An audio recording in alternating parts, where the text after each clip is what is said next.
الحمدللہ ہمارے آخری ربع کا آغاز ہو جاتا ہے آیت نمبر 90 سے۔ بسم اللہ الرحمن الرحیم۔ ان اللہ یأمر بالعدل والإحسان وإیتاء ذی القربى وینہی عن الفحشاء والمنکر والبغی۔ بہت ہی خوبصورت آیات ہیں، اور اگر ہم ان آیات پر عمل کریں تو اللہ سبحانہ وتعالی ہماری زندگیوں میں بھی نکھار پیدا کر دیں گے، اور آخرت میں بھی ہم سے راضی ہو جائیں گے کہ بے شک اللہ تعالیٰ عدل اور احسان اور قرابت داروں کے ساتھ امداد کرنے کی حکم دے رہا ہے، اور وہ بے حیائی، برے کام اور ظلم و زیادتی سے منع کرتا ہے۔ وہ تمہیں واعظ کرتا ہے، نصیحت کرتا ہے تاکہ تم نصیحت پکڑو۔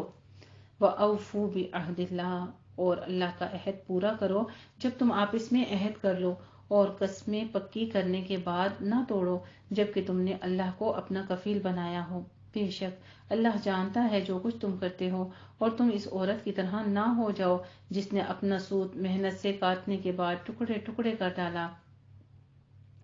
یعنی ایک عورت تھی جس کے بارے میں ذکر کیا جاتا ہے کہ اس نے سوت کاٹا کاٹا کاٹا، ایک گولا سا جیسا بنا لیتے نا اون کا، اور پھر اس کو خود ہی ٹکڑے ٹکڑے ٹکڑے کر کے تو کاٹ ڈالا۔ اسی طرح نیکیاں بناؤ بناؤ، نیکیاں کرتے جاؤ کرتے جاؤ کرتے جاؤ، اور پھر ان نیکیوں کو کچھ اعمال کے بلبوتے پر ضائع کر دو۔ اللہ تعالی ہمارے تمام اعمال کی حفاظت فرمائے۔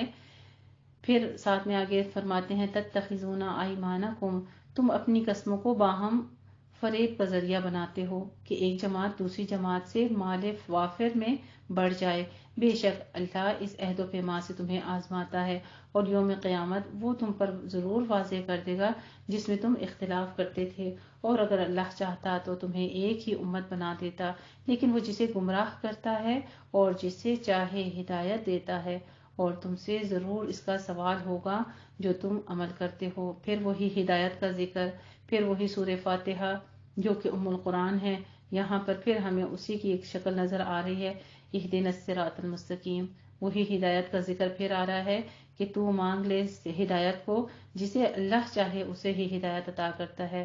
وَلَا تَتَّخِذُوا أَيْمَانَكُمْ، اور تم اپنی قسموں کو باہم فریب دینے کا ذریعہ نہ بناؤ کہ اسلام پر کسی کا قدم جمنے کے بعد ڈگمگا جائے، اور تم دنیا میں اس کی سزا بھگتو کہ تم نے اسے اللہ کی راہ سے روکا، اور آخرت میں تمہارے لیے بہت بڑا عذاب ہوگا۔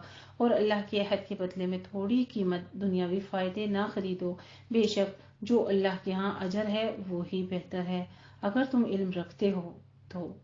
ما عندکم ینفد وما عند اللہ باق، جو کچھ تمہارے پاس ہے وہ فنا ہو جائے گا، اور جو کچھ اللہ کے پاس ہے وہ ہمیشہ یعنی باقی رہنے والا ہے۔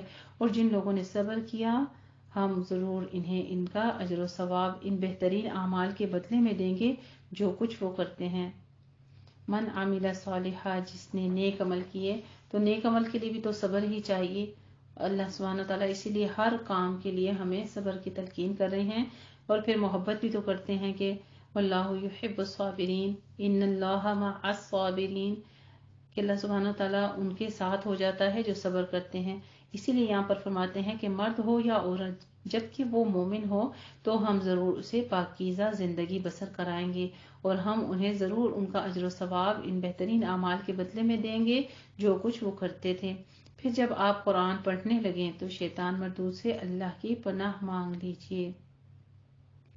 فَإِذَا قَرَأْتَ الْقُرْآنَ فَاسْتَعِذْ بِاللَّهِ مِنَ الشَّيْطَانِ الرَّجِيمِ، یہاں پر دعا پڑھ لیا کریں کہ جب قرآن مجید کی تلاوت کرنے لگیں تو اعوذ باللہ من الشیطان الرجیم پڑھ لینا چاہیے۔ بے شک ان لوگوں پر اس کا کوئی زور نہیں چلتا جو ایمان لائے اور اپنے رب پر توکل کرتے ہیں، بس اس کا زور تو ان لوگوں پر چلتا ہے جو اسے دوست بناتے ہیں، اور اس پر جو اللہ کے ساتھ شریک ٹھہراتے ہیں۔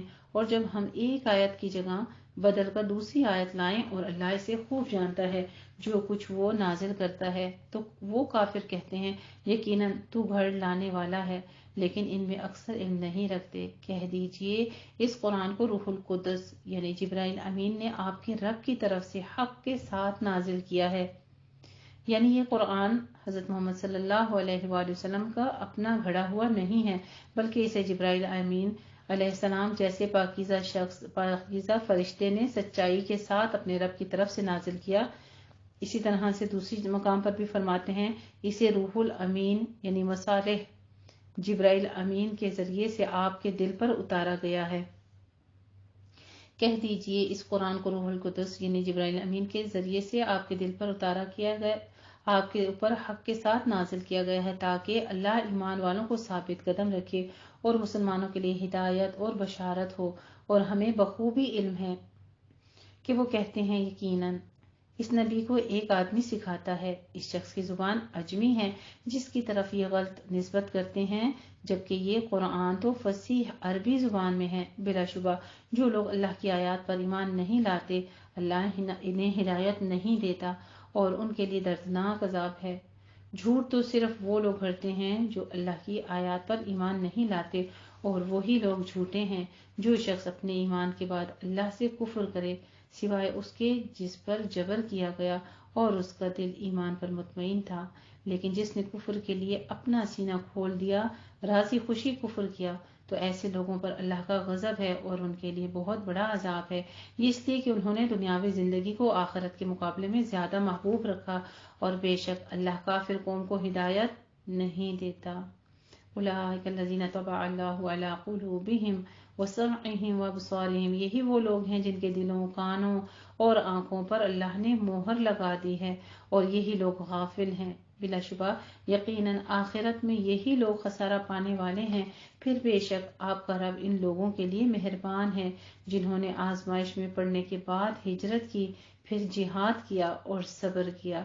بے شک آپ کا رب ان آزمائشوں کے بعد ان لوگوں کے لیے البتہ بہت بخشنے والا، بہت رحم فرمانے والا ہے۔ سبحان اللہ۔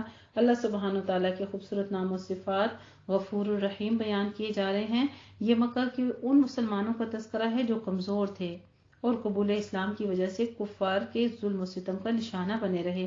بالآخر انہیں ہجرت کا حکم دیا گیا تو وہ اپنے عزیز و اقارب سے، وطن سے چھوڑ کر، مال و جائیداد سب کچھ چھوڑ کر حبشہ یا مدینہ چلے گئے۔ پھر جب کفار کے ساتھ مارکہ آرائی کا مرحلہ آیا تو مردانہ وار لڑے اور جہاد میں بھرپور حصہ لیا، اور پھر اس کی راہ کی شدتوں اور المناکیوں کو صبر کے ساتھ برداشت بھی کیا۔ ان تمام باتوں کے بعد یقیناً آپ کا رب ان کے لیے غفور الرحیم ہے، یعنی رب کی مغفرت اور رحمت ان لوگوں کے لیے بہت ہے۔ اور جس دن ہر نفس اپنی طرف سے جھگڑتا ہوا آئے گا اور ہر کسی نے جو عمل کیے اس کا پورا پورا بدلہ دیا جائے گا اور ان پر ظلم نہیں کیا جائے گا۔ اور اللہ نے ایک بستی کی مثال بیان کی ہے جو امن و اطمینان سے آباد تھی، اس کا رزق اسے ہر جگہ سے وافر میسر آتا تھا۔ پھر اس کے باشندوں نے اللہ کی نعمتوں کی ناشکری کی تو اللہ نے ان کے لیے ان کے کرتوتوں کی وجہ سے بھوک چکھائی اور خوف کا لباس پہنایا۔ کتنی ڈرا دینے والی آیت ہے کہ اگر ہم اللہ کی نعمتوں کا شکر نہیں ادا کرتے تو پھر اللہ سبحانہ تعالیٰ وہ نعمتیں چھین لیا کرتے ہیں۔ واقعہ تو کسی امت کے بارے میں ذکر کیا جا رہا ہے، لیکن ہمارے لیے بھی تو یہی عبرت کا ایک سامان ہے کہ اگر ہم اللہ کا ہر نعمت کے اوپر شکر ادا نہیں کریں گے تو اللہ رب العزت کا عادت ہے پھر وہ نعمتوں کو چھین لیتا ہے۔ وَلَقَدْ جَاءَهُمْ رَسُولٌ مِّنْهُمْ، اور یقیناً ان کے پاس ایک رسول انہی میں سے آیا اور انہوں نے ان کی تکذیب کی، تب انہیں عذاب نے آ پکڑا اور وہی ظالم تھے۔ چنانچہ اس میں سے کھاؤ پیو جو اللہ نے تمہیں حلال رزق دیا ہے، اور اگر تم واقعی اسی کی عبادت کرتے ہو تو اللہ کی نعمت کا شکر ادا کرو۔ بار بار شکر کا اللہ سبحانہ تعالیٰ حکم فرما رہے ہیں، اور شکر گزاری جو ہے وہ اللہ سبحانہ تعالیٰ کو بہت زیادہ پسند ہے کہ اس کی ہر نعمت پر شکر دن میں کثرت سے الحمدللہ کہا کریں۔ اللہ تیری اس نعمت کا شکر ہے، جو نعمت سب سے پہلے تو اپنے جسم کے اعضاء کو ہی دے کر دن بھر میں شکر ادا کرتے رہا کریں۔ انما حرم علیکم المیتۃ والدم ولحم الخنزیر، اللہ نے تو بس تم پر حرام کیا ہے مردار خون، خنزیر کا گوشت اور جس پر غیر اللہ کا نام لیا گیا ہو۔ پھر جو شخص مجبور ہو جائے جبکہ نہ وہ باغی ہو یعنی حد سے بڑھنے والا ہو اور نہ ہی وہ اس سے سرکشی کرنے والا ہو، تو بے شک اللہ بہت بخشنے والا، نہایت رحم فرمانے والا ہے۔ سبحان اللہ۔ اللہ سبحانہ تعالیٰ کے خوبصورت نام و صفات غفور الرحیم بیان کی جا رہی ہیں۔ وَلَا تَقُولُوا لِمَا تَصِفُ أَلْسِنَتُكُمُ الْكَذِبَ، اور اپنی زبان کے جھوٹ بیان کرنے کی وجہ سے مت کہو کہ یہ حلال ہے اور یہ حرام ہے تاکہ تم اللہ پر جھوٹ باندھو، تاکہ بے شک وہ لوگ جو اللہ پر جھوٹ باندھتے ہیں وہ فلاح نہیں پائیں گے۔ ان کے لیے تھوڑا سا فائدہ ہے اور آخرت میں ان کے لیے دردناک عذاب ہے۔ اور جو لوگ یہودی ہوئے ان پر ہم نے وہ چیزیں حرام کی تھیں جو ہم پہلے آپ سے بیان کر چکے ہیں، اور ہم نے ان پر ظلم نہیں کیا، لیکن وہ خود ہی اپنے آپ پر ظلم کرنے والے تھے۔ پھر بے شک آپ کا رب ان پر مہربان ہے جنہوں نے جہالت سے برے عمل کیے، پھر اس کے بعد انہوں نے توبہ کی، یعنی برائی ہو گئی، پھر اس کے بعد انہوں نے توبہ کی اور اپنی اصلاح کر لی، تو بے شک اس کے بعد آپ کا رب ان لوگوں کے لیے البتہ بہت بخشنے والا نہایت مہربان ہے۔ سبحان اللہ۔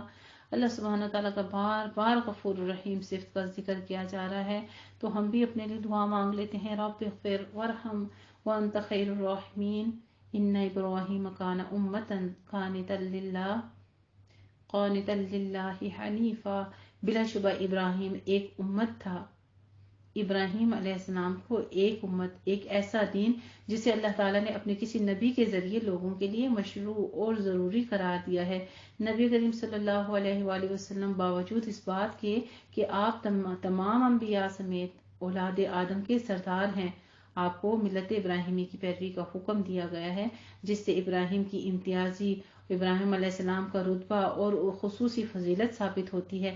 ویسے اصول میں تمام انبیاء کرام کی شریعت اور ملت ایک ہی رہی ہے، جس میں رسالت کے ساتھ توحید اور معاد کو بنیادی حیثیت حاصل ہے، لیکن اللہ سبحانہ تعالیٰ نے حضرت ابراہیم علیہ السلام کو اس معاملے میں تمام انبیاء پر فوقیت دی ہے، اور آپ صلی اللہ علیہ وآلہ وسلم کو بھی ان کی پیروی، اسی ملت کی پیروی کرنے کا حکم دیا ہے۔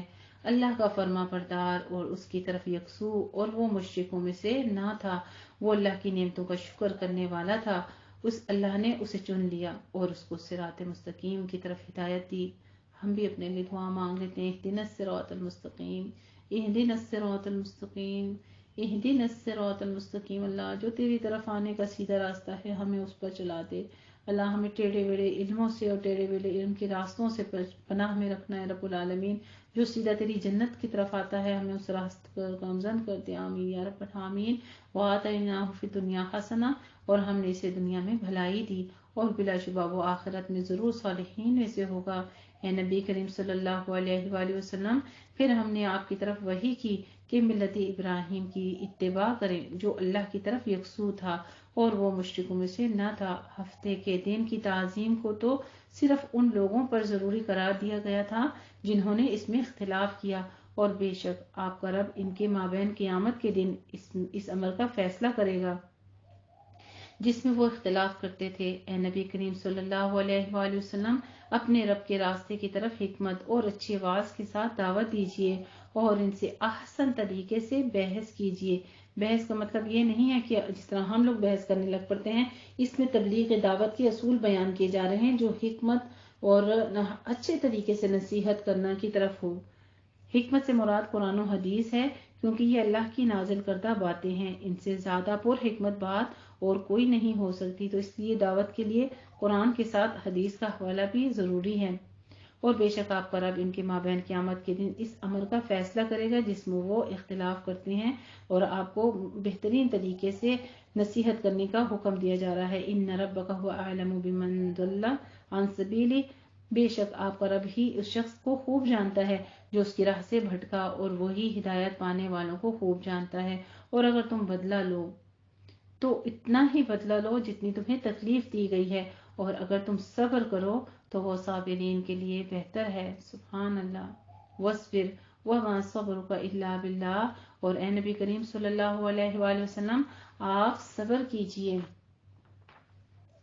آپ کا صبر کرنا بھی اللہ کی ہی توفیق کے ساتھ ہے، یعنی صبر تو انسان کرتا ہے لیکن اللہ کی طرف سے اگر توفیق نہ ملے تو انسان کبھی بھی صبر نہیں کر سکتا۔ اس لیے اللہ سے صبر جمیل کی توفیق مانگا کریں کہ اللہ مجھے صبر جمیل عطا فرما۔